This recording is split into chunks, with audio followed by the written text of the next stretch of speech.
Jud ko mga bahay ang pinakamaayong advice jud nako no.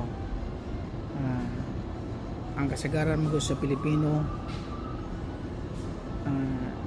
murag yung mga buutan kayo ba, buutan gusto yung murag ipakita nga okay ang ginabuhi, pero ang tinuod lisod yun mao ang pinakanindot jud nga i-train ang paghandle jud sa kwarta kung unsay angay buhaton. Kasi kung naay usahay nga imbis magakwarta tag murag dako-dako, grabe sa tagay tamo gasto mo dyan ay pinaka number 1 kaya atong ipakita sa atong mga anak nga okay kayo, pero ang tinuod lisod.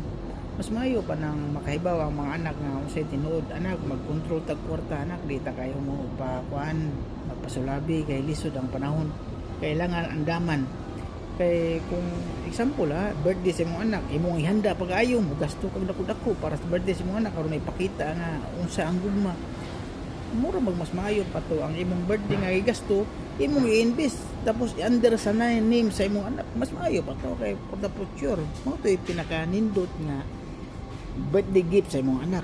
Kaya aron puhon kada birthday mo gasto kag butag 10,000 kada birthday, ang 10,000 kada birthday imong ibusot sa iyang account, inya i-invest to under sa iyang name, puhon magamit niya na makaingon nga moabot og milyonaryo. So na chance nga maging mo milyonaryo mong anak.